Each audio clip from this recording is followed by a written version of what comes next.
사실과 자유의 가치를 사랑하시는 이승만 TV 시청자 여러분 안녕하십니까? 이동욱 기자입니다.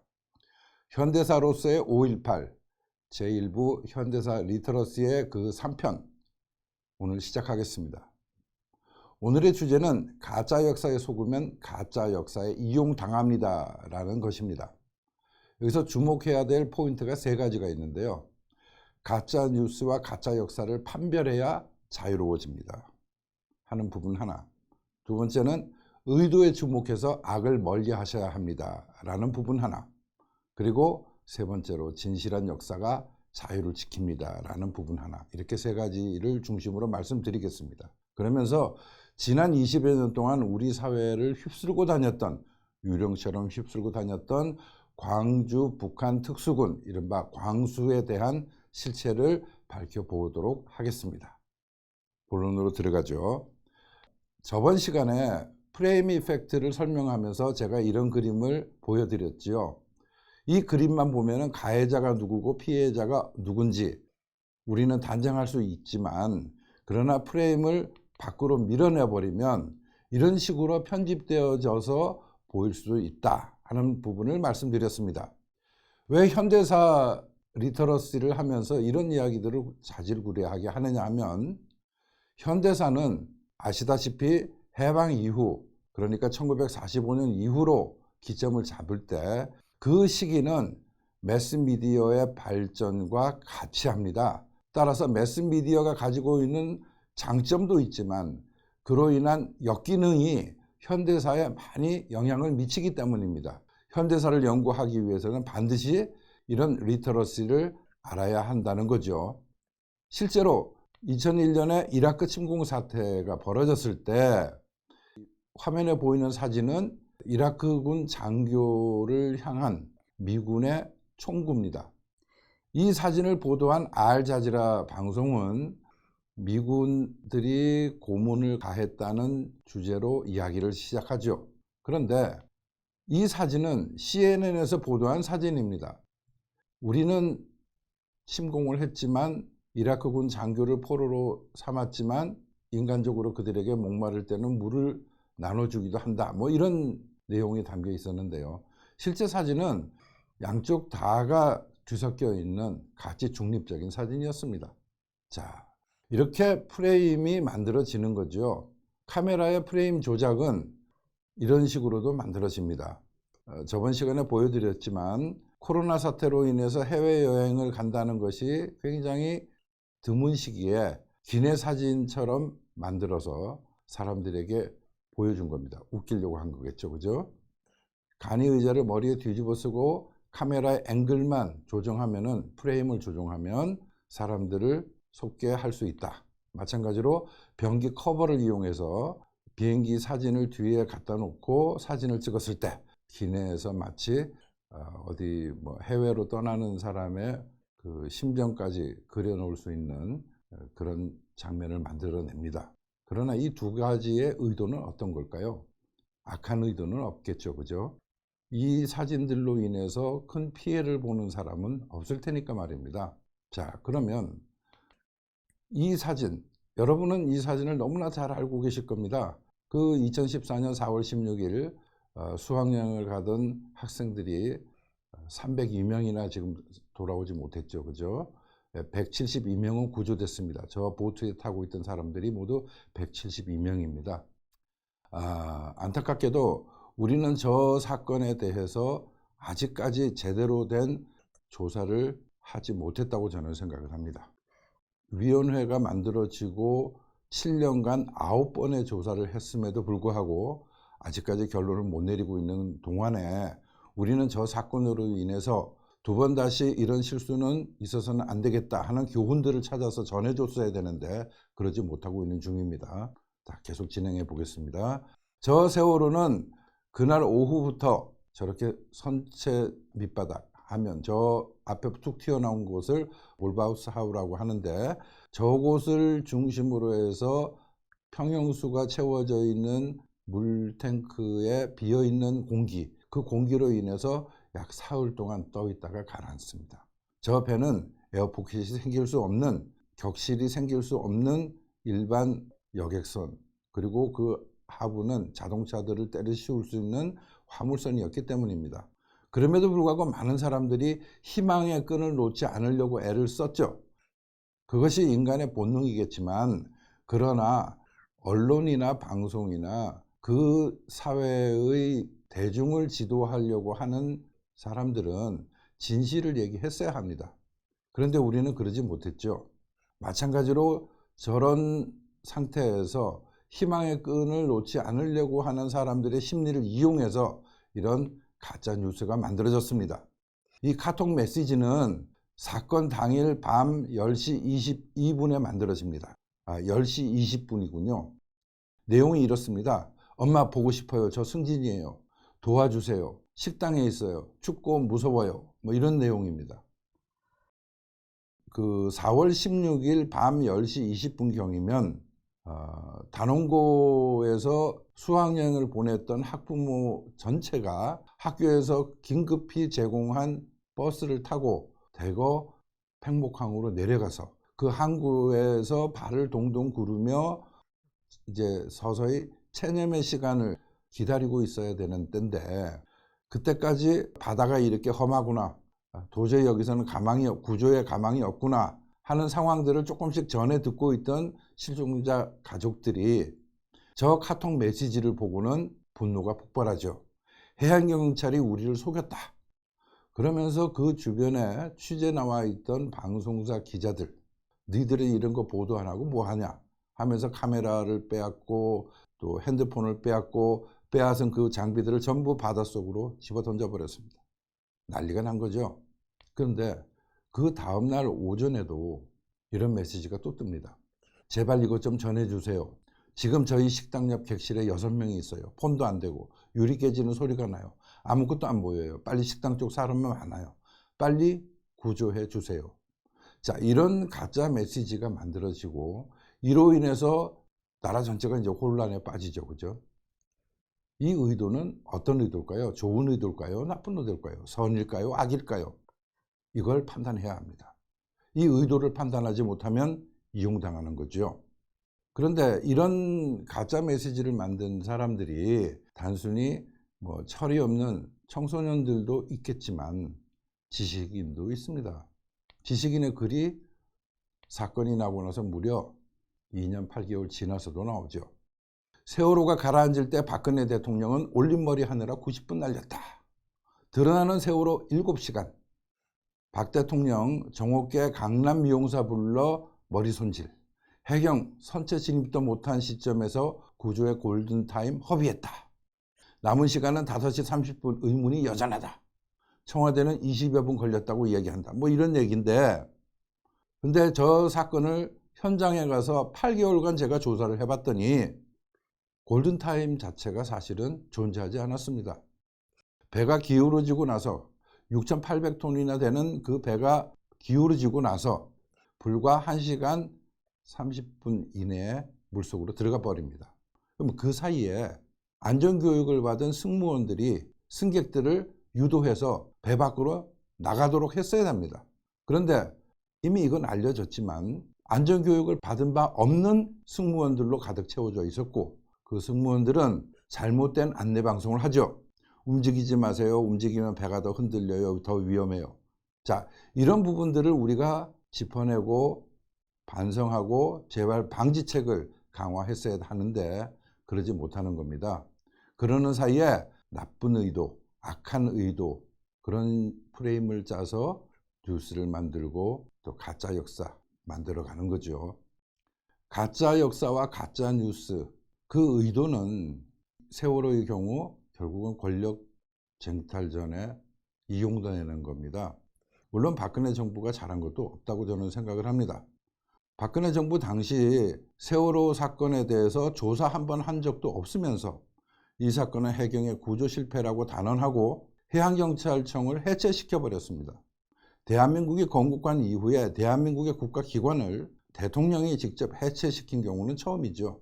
그리고 나서 본인도 그리고 박근혜 정부도 해체되어 버렸습니다. 참으로 안타까운 일이 아닐 수 없습니다. 이 가짜뉴스의 의도에 우리는 주목해야 됩니다. 선인가 악인가. 의도란 뭐냐? 네이버 국어사전에 의하면요, 무엇을 하고자 하는 생각이나 계획 또는 무엇을 하려고 꾀하는 것을 말합니다. 영어는 intention 또는 aim, purpose라고 표현을 하는데 우리가 의도에 무지하면 어떻게 될까요? 이 명언이 있습니다. 움베르토 에코, 이태리 볼로냐 대학의 역사학과 교수로 다양한 저작물을 만들어냈고 아마 20세기의 인류 지성의 한 사람으로 손꼽혔지요. 이분이 권력에 무지하면 권력에 이용당한다라는 명언을 합니다. 저는 젊을 때 이분의 그 글에 감화를 받아서 정치학 공부를 정말 열심히 했는데 역사학 공부도 마찬가지였고 이 권력에 무지하면 권력에 이용당한다 이 말은 말이죠. 제가 나이가 들고 성장하고 보니까 권력이라는 보통명사 대신 그 어떤 보통명사를 집어넣어도 말이 되는구나 하는 걸 알게 됐습니다. 거꾸로 의도에 무지하면 의도에 이용당합니다.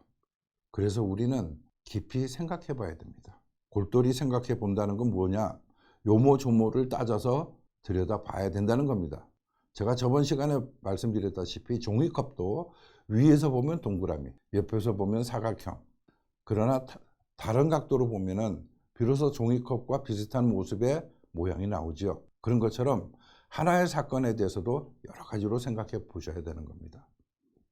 천박한 사유가 악의 근원이다라는 말을 한 분이 계시죠. 한나 아렌트, 독일계 유태인의 여성입니다.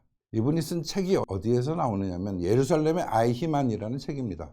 부제는 악의 평범성에 관한 보고서인데 이 책에 관해서 잠시 말씀드릴게요. 한나 아렌트는 그 독일계 유태인으로서 유태인들이 히틀러 치하에서 어떤 대접을 받았는지를 몸소 겪었던 본인도 난민이 되었던 그런 경험을 가지고 있습니다. 미국으로 1951년에 도미해서 미국에서 정착하면서 프린스턴 대학에서 최초로 여성 정교수가 되죠. 그리고 정치 철학을 강의합니다. 그러다가 1960년에 이 예루살렘의 아이히만이라는 책을 쓰게 된 계기는 바로 이 아돌프 아이히만에 대한 전범 재판, 그 재판에 참관하면서부터입니다. 이 아이히만은요, 그 히틀러의 수하로서 유태인들을 가스실로 보내는 그 작업의 선두에 서서 처음부터 끝까지 모든 것을 다 관장했던 사람입니다. 어떻게 인간이 다른 인간을, 그것도 한두 명도 아니고 600만 명을 가스실로 보내는 그 작업을 할 수 있었을까? 거기에 이제 의문을 가지고 도대체 인간은 뭔가? 도대체 그 인간의 마음속에 들어있는 악은 무엇인가? 하는 그 화두를 가지고 한나 아렌트는 언론사를 찾아가서 나에게 기자 패스포드를 주면 내가 그걸 가지고 기자의 신분으로서 이스라엘에서 벌어지는 전범 재판에 참관하고 그리고 리포트를 쓰겠다. 이 계약을 맺고 이제 이스라엘로 들어가죠. 근데 아이히만은 어떻게 해서 잡혔냐?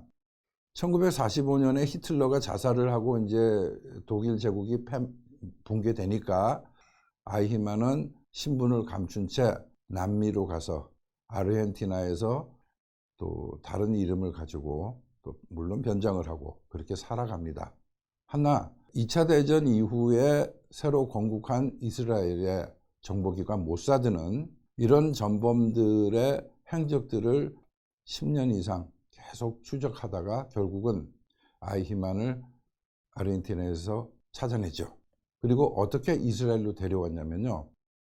마취를 시켜서 몰래 비행기에 태워가지고 이스라엘에 도착해가지고 독방에 집어넣습니다. 독방에 들어간 다음에 이 아이히만이 깨어나죠. 깨어나서는 자기가 이스라엘로 왔는지 그때까지는 알 수 없었습니다. 분명히 어디서 강도를 당한 것 같은데 눈을 떠보니까 뭐 낯선 방에 갇혀 있고 도대체 여기가 어딘가 몰랐습니다. 근데 아이히만은 어떻게 알았냐면요. 그 세면대에서 세수를 하려고 물을 받아놓고 그리고 우리 세수를 하고 나서 그 개수대에 수도꼭지 저 밑바닥에 있는 마개를 열지 않습니까? 버리기 위해서. 그걸 열고는 물끄러미 그 물을 바라보는데 물이 빠져나가는 회전 방향이 시계 방향이에요. 그래서 아이히만은 내가 남반구에서 북반구로 왔구나.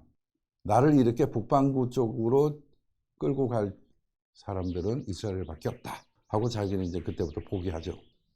아시다시피 남반구와 북반구에서 물이 내려가는 그 회전 방향은 서로 다르거든요. 지구의 자전에 의해서 코리올리의 힘이라고도 하는데, 남반구에 아르헨티나에서 살 때 아이히만은 물을 버리고 나면 항상 그 물이 반시계 방향으로 돌고 있었는데, 이번에는 시계 방향으로 도니까 자신이 이스라엘로 잡혀온 걸 알죠. 이스라엘은 이 사람을 법정에 세워놓고 끊임없이 검찰에 의해서 추궁을 당합니다. 그 과정을 한나 아렌트는 처음부터 끝까지 유심히 지켜보죠. 600만 명을 가스실로 보낸 사람의 모습은 뿔이 달린 것도 아니고 험악한 인상도 아니고 눈빛이 사악함이 그득 차 있는 뭐 그런 사람도 아닙니다. 너무나 평범하다 이거죠. 근데 저렇게 평범한 사람이 어떻게 그런 큰 비극적인 죄악을 벌일 수 있을까? 또다시 의문이 떠올랐습니다. 근데 이 재판 과정에 한 1년 넘게 지속됐던 재판 과정에서 아이히만이 보여준 것은 다른 것이 아니었습니다. 자신의 천박한 사유를 보여준 겁니다. 뭐냐면, 나는 군인이다. 나를 군인으로 만들어주고 명령을 내린 사람에게 나는 복종해야 될 의무가 있다. 명령권자인 히틀러가 나에게 그 지시를 내렸다. 따라서 나는 그 지시를 수행한 것뿐이다. 내가 뭘 잘못했냐? 이 프로그램, 이 프레임, 이 속에서 자기 딱 갇혀있는 그런 사람이었죠. 그렇게 간단한 생각을 가지고 벌어진 결과는 엄청난 죄악이었습니다. 한나 아렌트는 그래서 이 예루살렘의 아이히만을 저술하면서 아돌프 아이히만은 지극히 평범한 사람이었다. 단지 그의 죄악은 천박한 사유에서 비롯됐다라고 씁니다. 이 자체가 사실은 우리 같은 사람들에게는 굉장한 각성을 주는 이야기가 되겠지만, 거꾸로 이스라엘에 있던 유대인들에게는 엄청난 모욕이었던 건 모양입니다. 야, 우리가 그렇게 억울하게 당했는데 뿔도 안 났고 평범하게 생겼고 오히려 매너가 좋다고? 이런 이제 감정을 건드리게 되죠. 지금 반일 종족주의의 그 현상과 아주 흡사한 겁니다. 그 반발로 인해서 한나 아렌트는 이스라엘로 들어갈 수 없는 이스라엘 출입 금지를 당합니다. 동시에 예루살렘의 아이히만, 저 걸작은 이스라엘에서 판금 도소가 됐습니다. 그러면서 한나 아렌트는 오히려 동족인 유태인들로부터 엄청난 비난을 받죠. 그 비난 속에서 한나는 이런 말을 합니다. 나는 미움을 받아도 좋아. 나는 진실을 말할 테야. 그러니까 이 한나 아렌트의 이런 자세가 그 60년대를 거치면서 자유민주주의의 사상적, 문화적 성장을 갈구하던 사람들에게는 엄청난 힘이 되었고 용기가 되었습니다. 이 부분에 의해서 만들어진 악의 평범성, Banality of Evil이라고 하는 유명한 개념이 만들어지죠. 다른 사람의 처지를 생각할 줄 모르는 생각의 무능은 말하기의 무능을 낳고 말하기의 무능은 행동의 무능을 낳는다. 아무 생각 없이 그냥 단순히 한다는 것 자체가 우리는 흔히 이렇게 표현하지 않습니까? 순진해서 그렇다. 아니죠. 나이가 들고 책임을 져야 하는 상황이 오면 그 순진이 때로는 악의 기반이 되는 그런 경우가 생기기도 합니다. 생각을 하셔야 됩니다. 생각을 해야, 좀 더 많은 고려를 해야 이런 죄악을 우리가 피할 수 있는 거죠. 다른 사람의 처지를 생각할 줄 모르는, 이건 무슨 말일까요? 나만 아는 겁니다. 나쁜 놈이죠. 남이야 어떻게 되든 말든 자기 생각만 하는, 또는 자기와 연장이라고 생각하는, 자기 가족들의 입장만 생각하는 그런 사람. 한나 아렌트는 그런 사람을 악이라고 했거든요. 자, 그런데 봅시다. 이런 사진이 올라오네요. 책입니다. 이분은 어쩌면 지금 대선 기간인데 이분을 후보로 두고 찍어야 되나 말아야 되나를 고민했을지도 모르죠. 그 몇 년 전에 이분과 지금 국민의힘의 후보인 윤석열 당시 검찰총장과 엄청난 충돌이 있고 나서 지금 이상한 이제 결과가 나오고 있는데, 그 당시에 조국 민정수석이 아주 잘 나가고 있을 때 그 이미지를 만들어내는 책이 나오고 있었습니다. 이게 조국의 시간. 한길사에서 출판했네요. 내용은 대충 이런 내용이 들어가 있었습니다. 시련의 가시밭길, 나를 둘러싼 의혹들, 통제받지 않는 괴물, 검찰과 언론의 표적사냥 등등등등 해서, 그리고 뒤에 가면 묵묵히 걸어가겠습니다 하고는 이제 자기 자신을 둘러싼 여러 가지 이제 검찰 쪽에서의 문제 제기에 대한 방어막을 펼친 거죠. 뭐 단순히 이걸 제가 보여드리려고 한 게 아닙니다. 이 책의 뒷면에 보면 책 날개에 표 4에 이런 게 붙어 있습니다. 뒷날개 책 광고에 한나 아렌트의 저작들이 다 붙어 있어요. 인간의 조건, 예루살렘의 아이히만, 전체주의의 기원, 어두운 시대의 사람들 하면서요. 그러면 이 책 전체는 어떤 프레임으로 어떤 의도로 만들어졌을까 하는 걸 여러분들이 이제 짐작할 수 있겠죠. 그죠? 우리는 잘못하면 크게 속을 뻔했습니다. 나온 김에 말씀드리겠습니다. 저기 인간의 조건, 예루살렘의 아이히만 이런 책들 중에 전체주의의 기원, 저것이 51년? 이 정도에 쓰여진 거라고 저는 생각을 하는데, 저 책이 그야말로 자유주의자들의 하나의 나침판이 된 책입니다. 아, 이렇게 살아가면 전체주의가 만들어지는구나. 앞에서 조금 전에 말씀드렸지만 악의 평범성에서 다른 사람의 처지를 생각할 줄 모르는 생각의 무능, 이런 무능들이 권력을 잡게 되면은 전체주의 체제가 만들어지는 거죠. 그것을 한나 아렌트는 갈파한 겁니다. 자, 그렇다면 도대체 선과 악, 이거 어떻게 정의를 내려야 될까? 선을 정의 내리는 건 쉽지 않지만 악은 정의 내릴 수 있을 것 같습니다.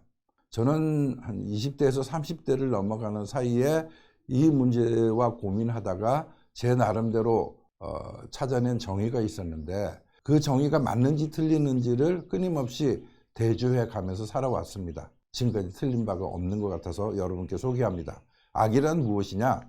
자신을 불행하게 하거나 타인을 불행하게 하는 겁니다. 자신을 불행하게 해도 악이다. 타인을 불행하게 하는 것도 당연히 악이다. 왜 자신을 불행하게 하면 악이냐? 제일 소중하지 않습니까? 또 기독교적으로 표현을 하면 하나님이 인간을 사랑하셔서 인간을 만드셨어요. 하나님의 형상과 비슷하게 만드셨어요. 이 소중합니다. 그런데 그걸 내 자신이 스스로 불행하게 한다? 그 죄악이죠. 그죠?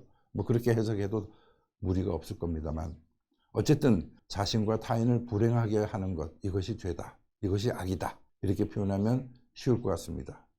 그러면 우리가 이제 의도를 파악할 때 과연 이 프레임을 만든, 이런 조작된 자료를 만든 사람들, 이들의 결과는 자신과 타인을 불행하게 만들까 행복하게 만들까, 그걸 이제 보셔야 되는 거예요. 그러니까 아까 의자를 뒤집어 쓰고 비행기를 타고 간다고 자기 자랑을 했던 사람들, 그 사람들이 과연 얼마나 남을 불행하게 만들었을까? 오히려 다른 사람들을 웃게 만들어서 행복하게 만들지 않았을까? 충분히 그랬을 거라고 생각을 합니다. 근데 그렇지 않은 경우도 있죠. 자, 여러분, 한 20년 동안 우리 사회를 이제 휘젓고 다니는 유령을 만나보겠습니다. 이 사진은 한 3년 전에 영화 김군으로 상영된 바 있습니다.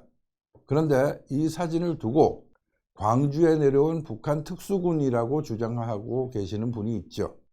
그분은 이 사진을 두고 다음과 같이 표현하고 있습니다. 제목은 성면장갑, 기관총, 무전기 다루는 전투 프로.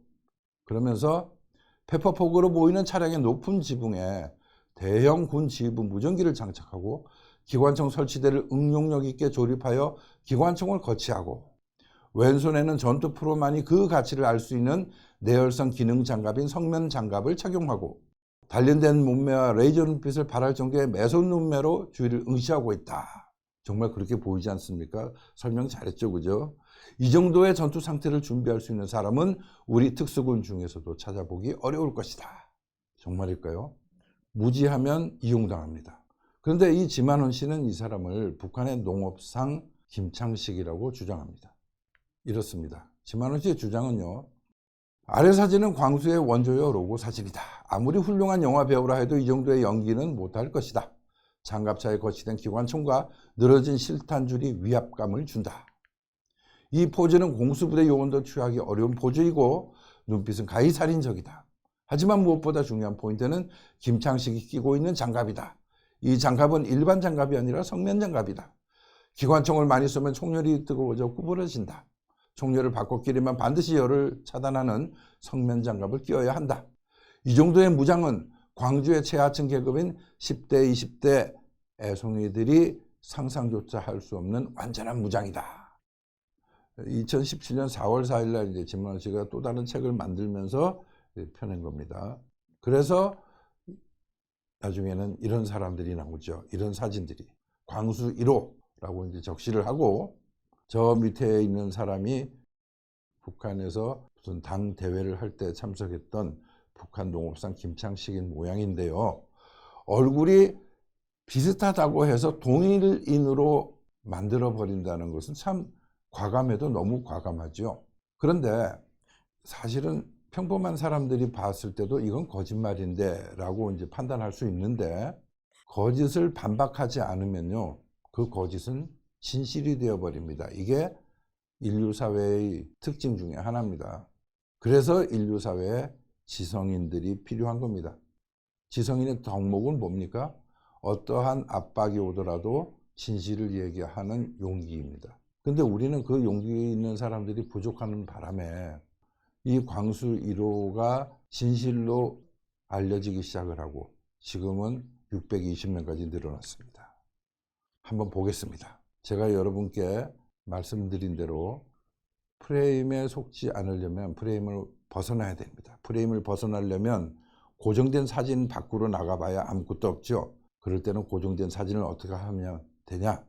확대시켜 보면 됩니다. 한번 확대시켜 보겠습니다. 대형 군 지휘부 무전기를 장착하고 했으니 그 무전기에다가 돋보기를 갖다 대고 들여다보는 거죠. 어떤 무전기인가?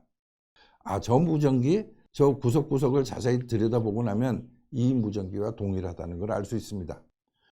70년대, 60년대에서부터 60년대 중반에 저 무전기가 개발돼 가지고 보급됐고, 월남전에. 그 이후에 이제 한국군에서도 다 보급됐죠. 80년대는 물론 저 무전기를 다들 메고 다녔습니다. 전 드는 게 아니고 매는 무전기인데요. 이런 거 P77이라고 하는 겁니다. 설명 한번 볼까요? 일반 보병부대의 소대급 무전기로서 수색대대나 특전사 등 팀별로 운영하던 AN/PRC-77이라는 통신장비.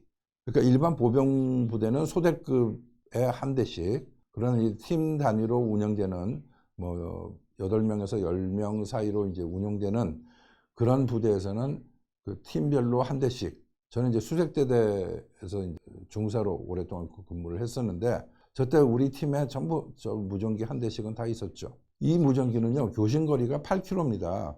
그러니까 분대나 팀이나 중대나 또 대대 사이에서 교신할 수 있는 것이지, 저 무전기를 가지고 연대급까지 갈 수가 없어요. 작전을 하면. 그러니까 대대를 거쳐서 대대에서 대대장에 더 큰 무전기를 가지고 비화기가 설치되어 있는 더 큰 무전기를 통해서 통신을 할 수 있고, 연대급 이상이 되면요, 이른바 박스카라고 하는 큰 무전기가 실려 있는 통신 차량이 따라갑니다. 그걸로 이제 교신거리를 확보해서 20km 이상까지 돼서 사단사령부까지 통신을 하게 되는 거죠. 그런데 이 진만원 씨는 이렇게 설명하죠. 대형 군 지휘부 무전기로 과장해서 마치 광주에 침투한 북한군을 지휘 통제하기 위해 북한이 대규모 군사작전을 펼친 것처럼 우리를 현혹하고 있는 겁니다. 군사 전문가가 한두 사람도 아닌 대한민국에서 말이죠. 근데 모두가 침묵하고 있는 바람에 이분의 거짓말이 점점점 독버섯처럼 확산되었고 늘어났습니다. 기관총 봅시다. 기관총을 거치하고 했는데 그 사진을 한번 볼게요. 자, 이게 기관총입니다. 우리가 흔히 기관총인지 아닌지를 제일 먼저 볼 수 있는 건 저 실탄띠거든요. 탄띠. 근데 그걸로 기관총인 줄 알고 봤다가 돋보기로 확대해서 저 총은 그러면 어떤 모델의 총인가라고 이제 의문을 가지고 찾아보면 바로 이 총입니다. 이 총은 탄창이 꽂혀 있네요. 따라서 저 왼쪽에 있는 사진처럼 긴 탄띠는 아무 쓸모가 없는 그냥 장식으로 걸려 있는 것이라는 걸 알 수 있을 겁니다. 이 총은 무슨 총이냐면 브라우닝 자동 소총이라고 하죠. BAR로 약자로 이제 줄여서 쓰는데 평소에는 AR 소총, 또 우리 일본어식 발음이 유행됐던 과거에는 AR라고 하죠. 6.25 때도 썼고 또 60년대까지 한국군 보병부대의 분대 지원 화기로 보급되었었습니다. 그때는 이제 M60 같은 기관총이 존재하지 못했기 때문에 저런 총이 상당히 도움이 됐죠. 저 탄창은요, 제가 알고 있기로는 10발입니다만, 많아봐요. 저 M16의 원조니까 M16도 저런 탄창을 갖고 있으면서 20발짜리 탄창을 사용하지 않았습니까? 그러나 그런 총을 가지고, 연발 사격이 되는 총을 가지고 기관총이라고 하진 않죠. 따라서 이것은 기관총이 아닙니다. 그냥 자동 소총일 뿐입니다. 저 탄띠는 그냥 못으로 걸어둔 겁니다. 저 총은 어디서 나온 거냐? 제가 지금 저 부분에 대해서도 이제 조사를 세밀하게 하고 있는데, 당시에 그 예비군 무기고를 털었던 분들이 예비군 무기들을 끄집어내 가지고 되는 대로 차에 싣고 어떻게 실탄을 걸고 또는 장전을 하고 하면서 다녔던 그 상황에서 펼쳐지는 장면입니다. 1980년 초면요, 저 AR 소총은 일반 보병부대는 아예 없었고 전부 예비군 무기로 이렇게 후방으로 다 밀려난 거죠. 바로 저 사진이 그런 상황을 설명하고 있는 겁니다. 자, 그러면 기관총이 아니면 총열 교환이 불가능하거든요. M16 소총을 총열 교환을 합니까? 사격을 하다가 총열이 과열됐다고 총열 교환을 할까요? 아닙니다. 그럴 일이 없습니다. 20발들이 30발들이 탄창을 가지고 연발 사격을 아무리 해도 계속해서 탄창을 교환해야 되기 때문에 총열이 끊임없이 과열되지는 않습니다. 그러나 M60 같이 저런 실탄 50발, 100발, 200발짜리의 그 실탄띠를 걸어 가지고 한 번에 방아쇠를 당겨서 계속해서 연발로 사격을 하다 보면 총열이 벌겋게 달아오르죠. 그때 총열 교체를 합니다. 지금 사진에 나와 있는 총은 총열 교체가 불가능한 총입니다. 어떻게 총열 교체를 하냐면 성면 장갑을 착용하고 하는데요. 지만원 씨는 이 장갑 낀 손을 가지고 성면 장갑을 꼈다고 얘기를 합니다. 여러분, 확대해서 보니까 저 장갑에 손가락이 있습니까? 없습니까? 손가락이 있지 않습니까? 그죠? 근데 성면 장갑을 낀 기관총의 총열 교환은 어떤 모습이냐? 이 모습입니다. 옆에 있는 부사수가 항상 갖고 다니면서 예비 총열을 하나씩 갖고 다니면서 사수가 사격을 하다가 총구가 과열되면 저런 식으로 바꿔주죠. 저때 끼고 있는 장갑이 바로 단열재로 만들어진 성면 장갑입니다. 어떤 모양이냐? 이 모양입니다. 벙어리 장갑입니다. 손가락이 있는 장갑이 아닙니다. 손가락이 있는 장갑 가지고는 완전한, 더 안전한 단열을 할 수가 없어요. 그래서 벙어리 장갑입니다. 그리고 벙어리 장갑인 도구는 양쪽이 있는 게 아니고요. 한쪽만 있습니다. 왼쪽이냐 오른쪽이냐 그건 의미가 없습니다. 뒤집으면 왼쪽이 되고 다시 뒤집으면 오른손으로 쓸 수 있거든요. 그래서 벙어리 장갑입니다. 자, 그러면 다시 봅시다. 이 내열성 기능 장갑인 성면 장갑을 착용하고 라고 설명을 한 저 장갑은 과연 뭘까요? 지금 현재 100개 들이에 18,000원 정도에 팔리는 쿠팡에서 그렇게 판다 그러대요. 이런 면장갑이죠. 이 면장갑을 성면장갑이라고 확대 과장해서 이제 설명한 겁니다. 자, 그러면 우리 이거 한번 검토해 볼까요? 성면장갑과 기관총 무전기를 다루는 전투 프로라고 하는데 대형 군 지휘부 무전기를 장착하고 우리 이거 검증해 봤습니다.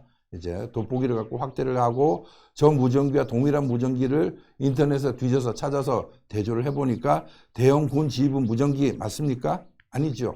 거짓말입니다. 또 기관총을 거치하고 저것은 과연 기관총이었나요? 아니죠. 가짜뉴스죠. 또 내열성 기능 장갑인 성면 장갑을 착용하고 그냥 작업용 일반 면장갑이죠. 완전 뻥입니다. 이 정도의 전투 상태를 준비할 수 있는 사람은 우리 특수군 중에서도 찾아보기 어려울 것이다. 새빨간 거짓말이죠. 그죠? 따라서 광수 1호입니까? 페이크 뉴스입니다. 그러면 이 사람은 과연 전투 프로일까요?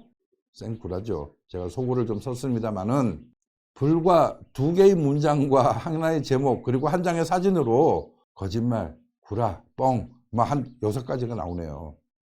이런 사진을 만들고 설득하고 음모론을 제시할 때 이 음모론에 빠지는 분들이 적지 않습니다. 심지어 군 출신들이 참 많다는 것에 대해서 저도 이제 놀랐는데요. 요즘은 이제 제가 왜 그분들이 이런 음모론에 빠지는지 이해를 하기 시작했습니다. 심리학적으로 음모론에 쉽게 빠지는 분들은 어떤 특성이 있냐면 불안 심리가 있습니다.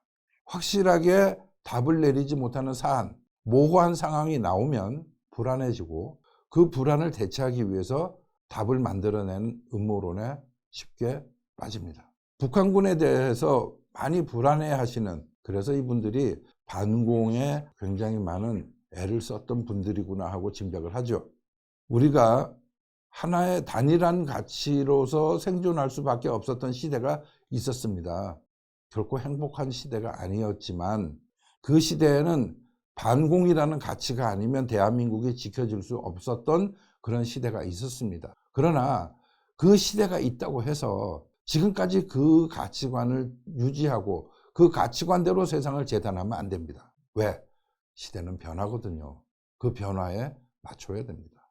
여러분들의 나라 걱정, 여러분들의 애국심 다 이해를 하지만 그렇다고 해서 그 당시의 가치관으로 저 모든 것은 다 북한군이다 라는 주장에 쉽게 동조하지 않으셨으면 좋겠습니다. 이제라도 정신 차리시고 다시 한번 살펴보시기 바랍니다.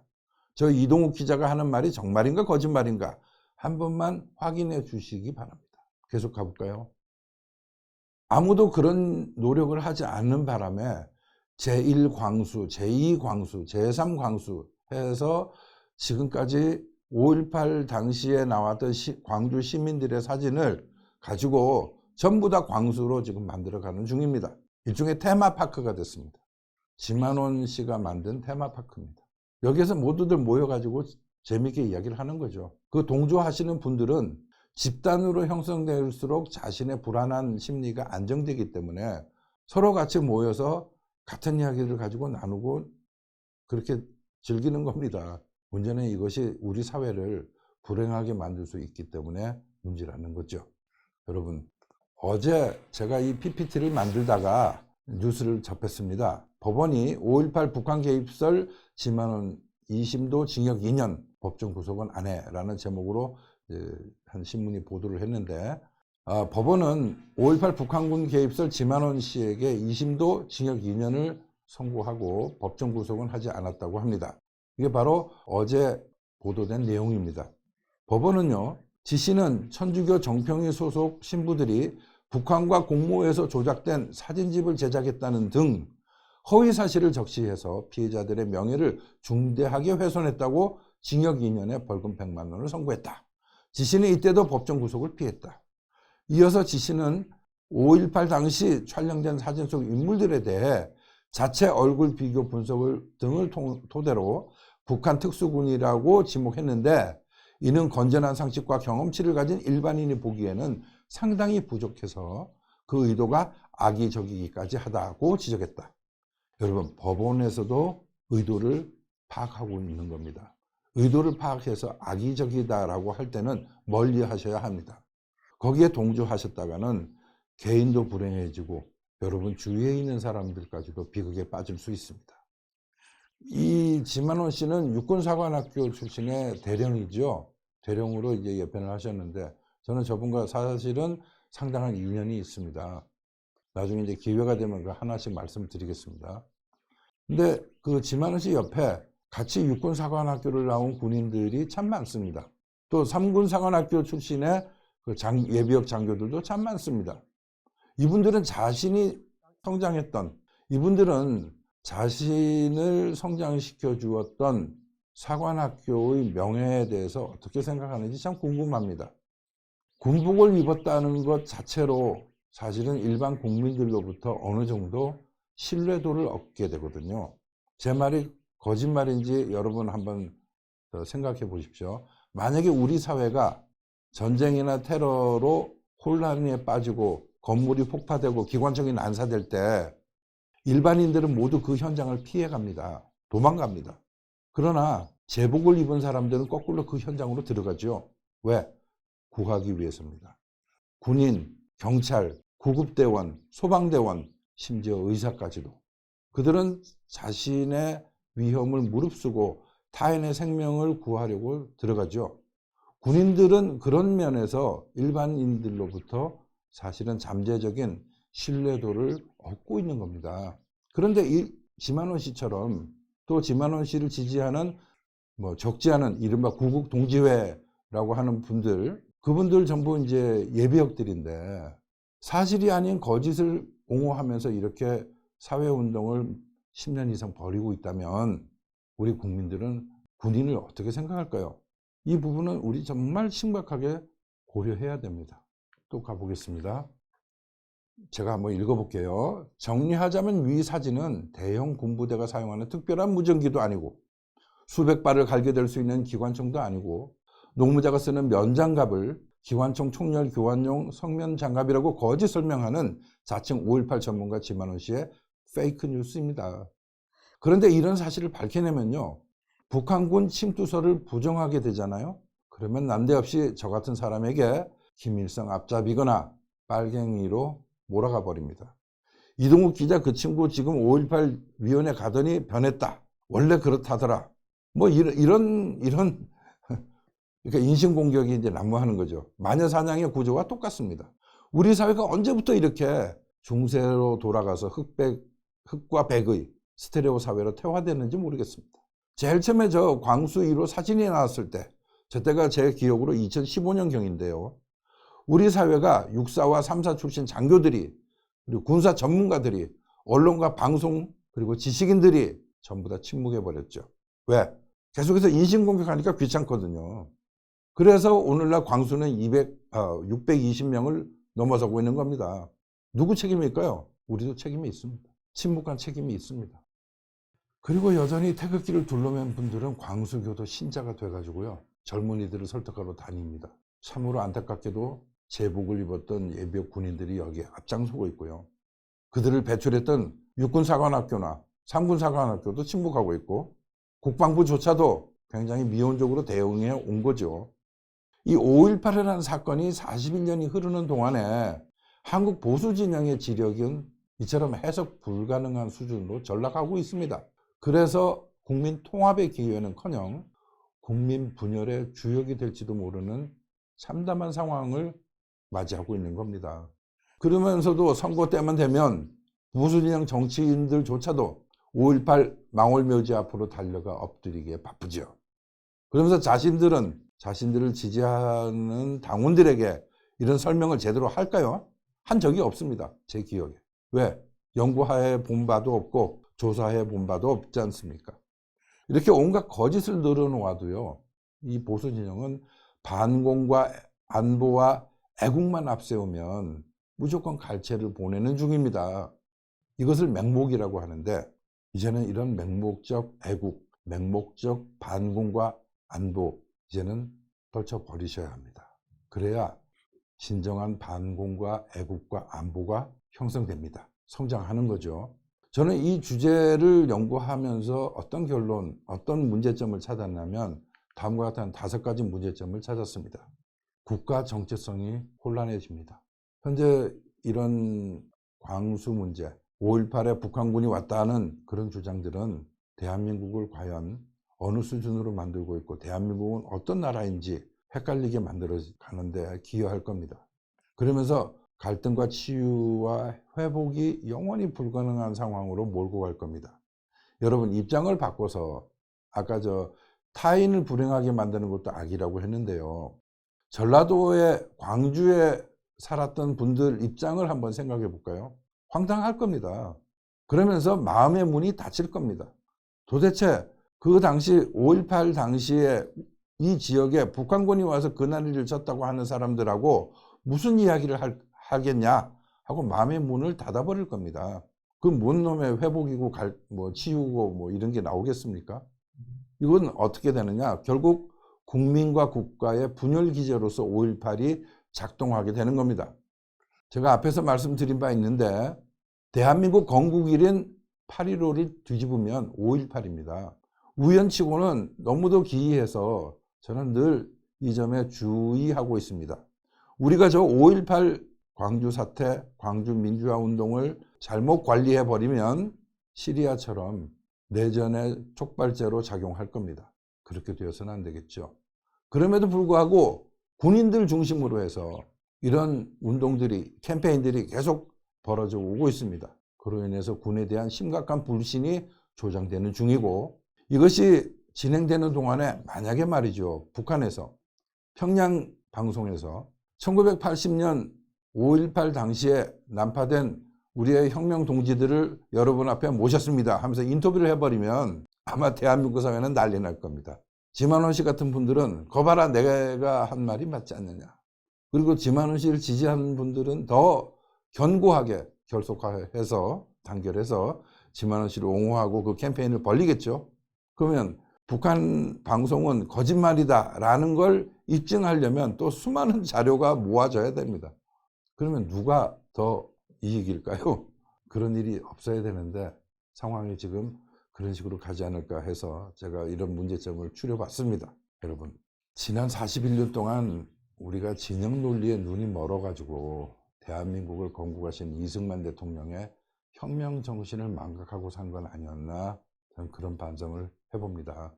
그리고 우리가 진실을 대하는 바른 자세를 되찾는데 대한민국의 지성인들의 새 출발을 기대해 보는 겁니다.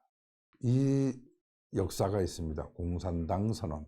1848년에 마르크스 엥겔스가 아주 두껍지 않은 아주 얇은 팜플렛을 하나 만들어냈죠. 그 제목이 공산당 선언입니다. 이것은 일종의 이제 역사책인데요.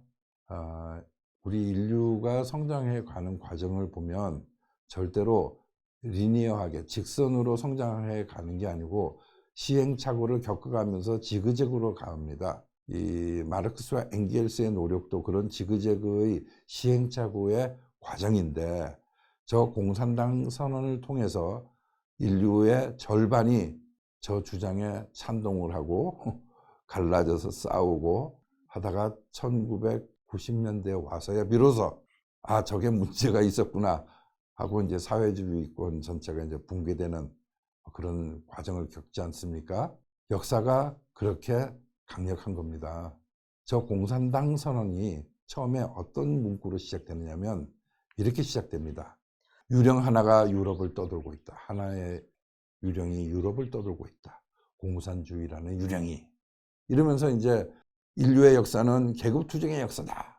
그때는 우리는 조선시대였잖아요.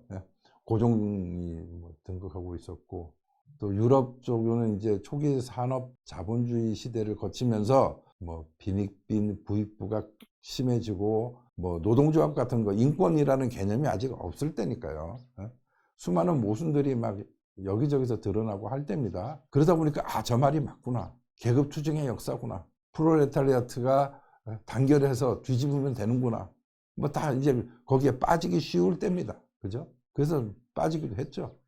우리의 경우도 구한말을 거치면서 강화도 조약을 하고 국가 전체의 쇄국 정책을 해체시키고 나서 보니까 세상은 엄청나게 변해 있고, 우리가 그동안 가지고 있었던 만동묘 앞에서 제사 지내던 그런 주자 성리학적인 시각으로는 세상이 해석이 안 되죠. 그러니까 그야말로 이제 우리 이용훈 선생님 표현에 의하면 접시 위에 구슬들이 와르르 쏟아지듯이 한국인들이 여기저기 살 길을 찾아서 사는 방법들을 찾아서 나가다 보니까 대륙으로 올라간 사람들은 저 공산당 선언에 몰입했습니다. 그래서 북쪽은 나중에 해방되고 나서 사회주의 혁명을 하고 남쪽은 자유민주주의의 혁명 국가가 되는 거죠. 자, 잠시 봅시다. 유령 하나가 유럽을 떠돌고 있다. 공산주의라는 유령이. 그리고 나서 이것이 전체주의의 밑바닥이 되지 않습니까? 여기서 몇 가지 단어를 한번 바꿔보겠습니다. 유령 하나가 우리 사회를 떠돌고 있다. 북한 특수군이라는 유령이. 그럴듯하죠? 구조가 똑같은 겁니다. 이걸 이름해서 5.18 북한군 선언이라고 해도 손색이 없을 겁니다. 이 상태를 놔두면 또 다른 전체주의 집단이 만들어집니다. 그렇게 되면 그것은 자유민주주의의 적이 되어버립니다.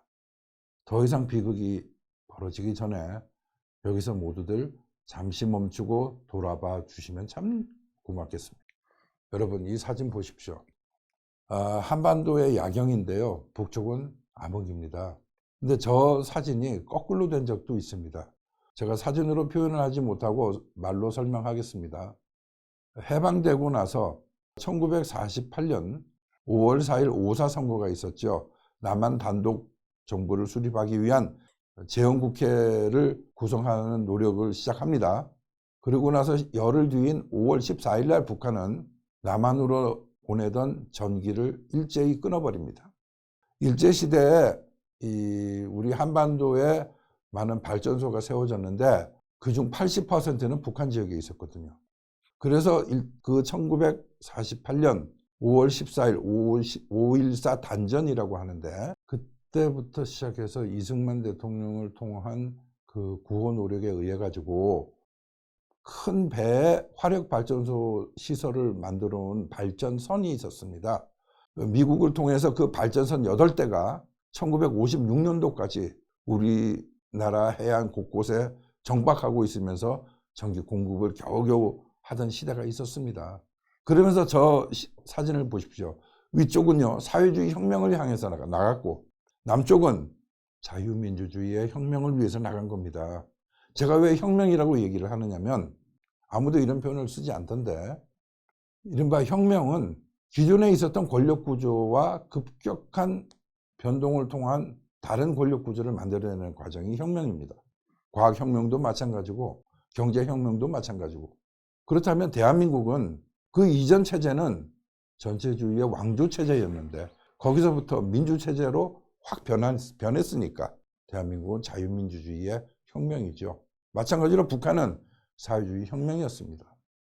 한반도가 반으로 쪼개져서 서로 다른 혁명을 시작한 지 70년이 지나서 오늘날의 결과가 바로 이 사진에 나타나는 겁니다.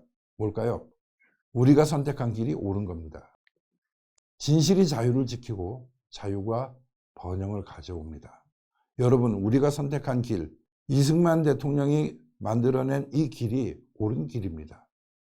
자기를 불행하게 만들지 않고 타인을 불행하게 만들지 않는 세상, 그런 세상으로 가기 위해선 진실이 자유를 지키는 그런 세상으로 만들어져야 합니다. 그래서 우리 후세에게 그런 자유를 물려줄 수 있어야 합니다. 오늘 강의는 여기까지 하겠습니다. 현대사 리터러시, 다음에는 이 가짜뉴스와 또 가짜 역사에 대한 한 단계 더 나아간 이야기를 통해서 여러분과 만나 뵙도록 하겠습니다. 오랜 시간 동안 감사합니다. 이동욱 기자였습니다.